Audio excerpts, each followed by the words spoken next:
Selamat datang. Assalamualaikum warahmatullahi wabarakatuh. Selamat datang di bagian kadar 1 untuk rumus titrasi. Pada bagian ini, kalian memiliki tujuan pembelajaran yaitu dapat menghitung konsentrasi zat pentiter atau zat yang akan dititer berdasarkan data percobaan yang akan disajikan. Nah, pada materi ini kita akan mempelajari rumus pertama yaitu rumus titrasi. Rumus ini digunakan untuk mencari kadar atau molaritas suatu zat yang belum diketahui menggunakan zat lain yang sudah diketahui konsentrasinya.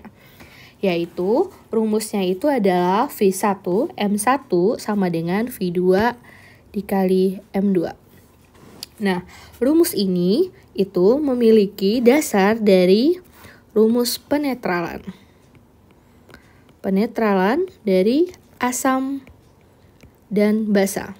Di mana rumus ini artinya mol asam itu akan sama atau habis jika bereaksi dengan mol basa, di mana itu disebut dengan titik penetralan atau ekuivalen.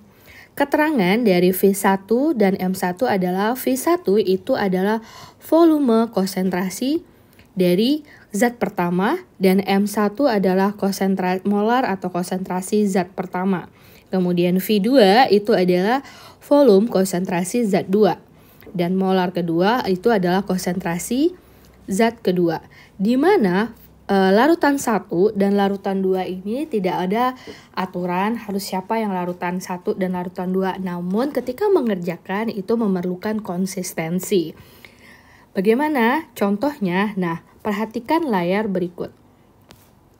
Di sini saya akan memberikan salah satu contoh soal yaitu pengerjaan di mana soal titrasi menggunakan rumus rumus V1 M1 sama dengan V2 kali M2 atau rumus ekuivalen dari titrasi, titik ekuivalen. Nah, kita baca dulu ya. Berikut ini data hasil titrasi larutan HCl dengan larutan BaOH 2 kali 0,1 molar. Di mana ada 3 percobaan yaitu volume HCl-nya 20 mili, 20 mili, 20 mili. Sementara untuk volume BaOH 2 titrasinya itu menggunakan 3 kali percobaan juga dengan volume yang berbeda-beda. Satunya 21, 22, 20. Maka berdasarkan data hasil percobaan ini berapa konsentrasi dari larutan HCl? Berapa molar? Nah, jika mendapatkan soal seperti ini, rumus titrasi awal itu bisa digunakan. Namun sebelum mengerjakan soal ini, ada baiknya kita menggunakan data dulu agar rumusnya lebih mudah kita gunakan. Step pertama itu adalah kita membuat diketahui. Diketahui di sini ada larutan pertama adalah larutan HCl, itu ada volumenya. Nah, perhatikan di sini volumenya itu ada 3 kali. Maka karena ada 3 kali, kita menggunakan namanya volume rata-rata. Volume ratanya 20, 20, 20 berarti volume ratanya 20 mili.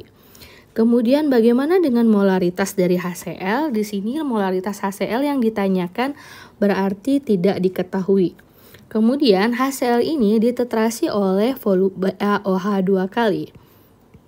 Nah, BaOH 2 kali ini memiliki 3 volume sehingga kita mengambil volume rata-rata dulu.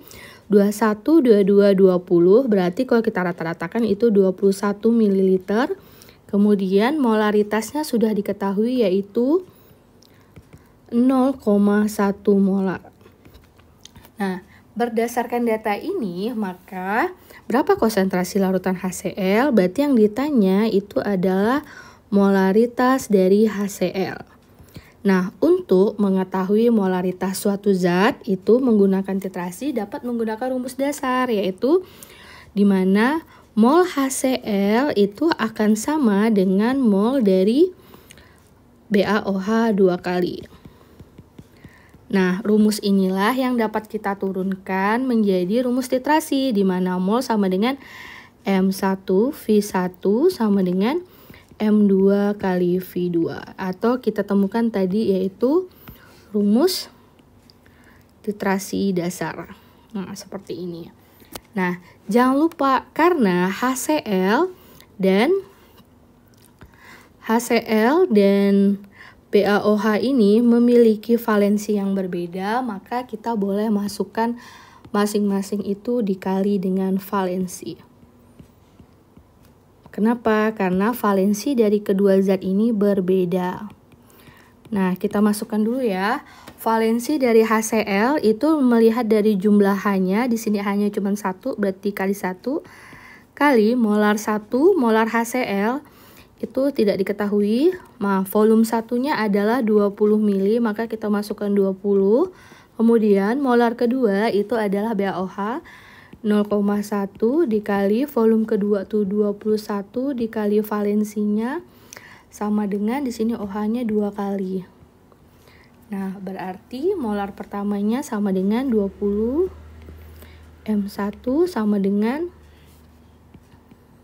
0,2. Berarti molar pertama sama dengan molar HCl dibagi 4,2 dibagi 20 sama dengan 0,21 molar. Berarti dari soal ini berdasarkan hasil percobaan titrasi 3 data ini ternyata diketahui konsentrasi HCl adalah 0,21 molar. Nah, ini adalah salah satu contoh aplikasi dari rumus titrasi V1M1 sama dengan V2M2 atau penetralan asam basa pada titrasi. Untuk mengetahui materi ini dan memahami lebih lanjut, silahkan mencoba latihan soal yang lain.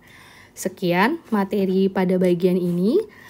Assalamualaikum warahmatullahi wabarakatuh.